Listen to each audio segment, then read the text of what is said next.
Today on Diksha, we look at why people don't change.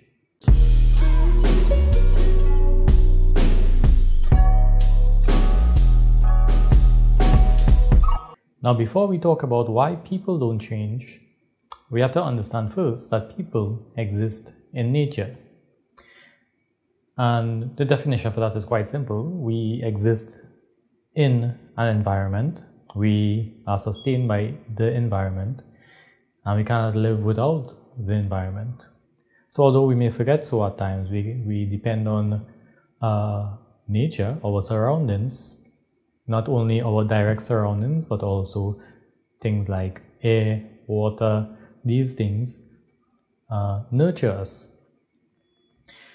And so the changes that come about in people also happen in nature naturally.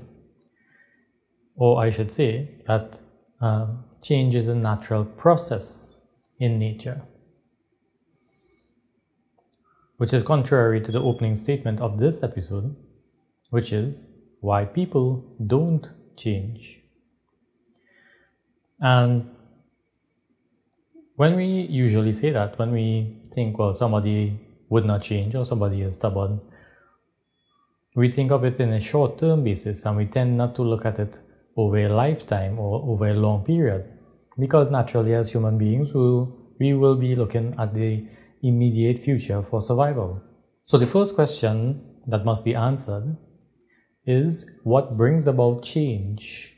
And when we answer this, then human beings, being part of nature, we can understand what causes change, what brings about change, what encourages change in the human being. Because people cannot function outside of what is the natural law of the universe. Now, what brings about change in nature is quite simple, is that there's an evolution based on the natural lifespan of things. In other words, something must come to an end to encourage change. Something must die, for example, and not in the grand sense that a human being must die to encourage change in someone else, but in everyday life, the body cells die and regenerate. Tissues in the human body die and regenerate. We have our direct environment, things in our environment that we may not even be aware of decaying, sometimes at a faster rate than others. So this change is always happening, it's constant. So when we apply the principle of death or something ceasing to exist is what brings about change. Now we apply this template to the human being and we say, okay, if we want someone's attitude to change, if we want someone's way of behavior, if we want to encourage, let's say, somebody who is stagnant to become active and be motivated, we have to realize that something must end. And that's a very logical process. By mere observation, we can observe somebody and determine what are the values that must change, or what must end in order for a particular set of values to change. And this process is quite easy when being done externally, so to a family member, to a friend, to circumstances outside of us. But the same principle is applied to self-observation and self-development. By figuring out what needs to change, we need to look at what must end in order to bring about that change. And on the flip side of that same point is that as long as that particular pattern or behavior or let's say a particular set of values continue existing, then no change will come about. And it can be very mundane to simple habits like being on time or being tidy or being disciplined, to even greater issues, which is, for example, family issues or relationship issues or personal bad habits, addictions, for example, all function on the same principle of something must end in order to bring about change. And sometimes it's a compilation that a few things must end in order to bring about change. Now, this is not a simple fix to any great problem in someone's life.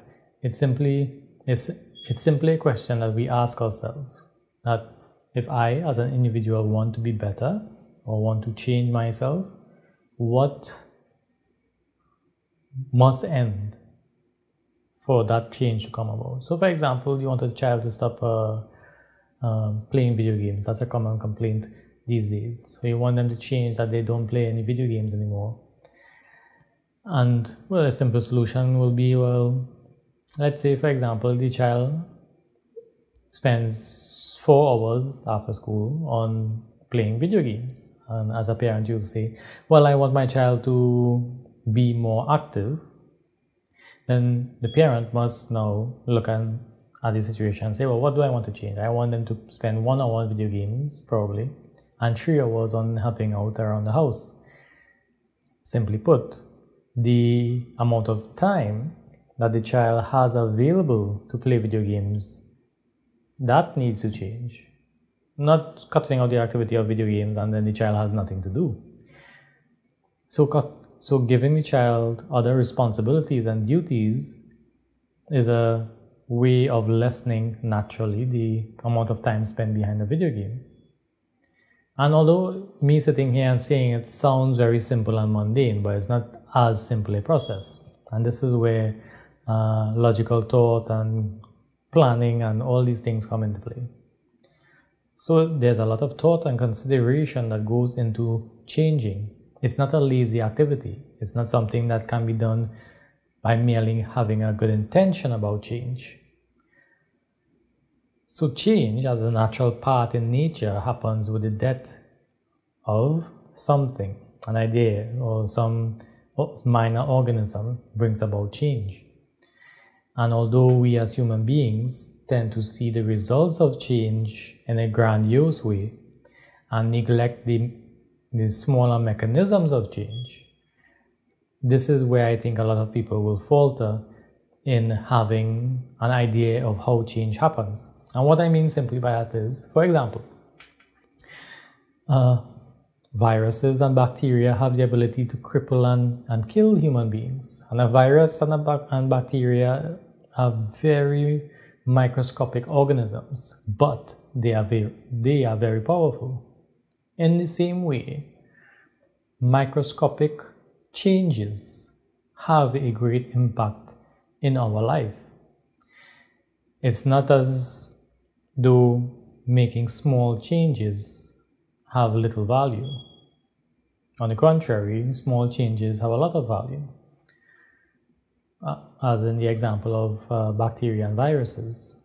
Bacteria and viruses have the ability to kill any great animal, not only human beings, but the biggest, strongest animals sometimes succumb to bacteria and viruses.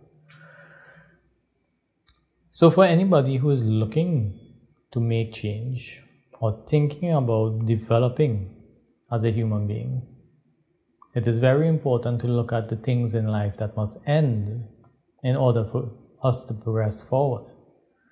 It is important for us to look at the things that must be left behind in order for us to look forward.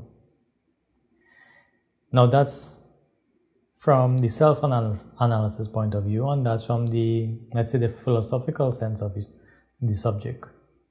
But we must also realize that change is something gradual, and it's the gradual steps of change that make it powerful.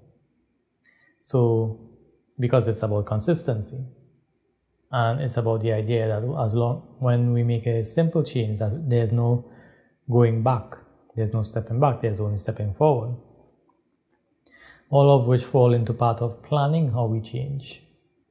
So I'm sure there are a lot of motivational subject material that one can look at and say, get ideas or tactics or techniques.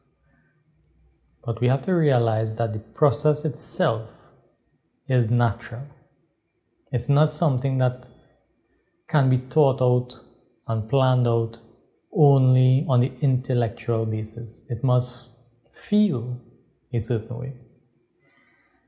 And unfortunately, we are taught to depend less on our feelings. I'm not talking about emotions. I'm talking about when something feels right. So I'm not going to try to explain feelings. I'm not going to try to apply logic to feelings.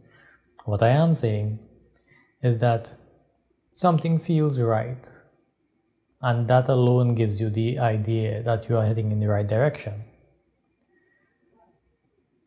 So there are a lot of foundation principles that need to be looked at. So I know the topic I brought up today may seem a bit mundane and a bit simple, but that's the whole point of it. The whole point is that change is a very simple thing. It's a natural thing.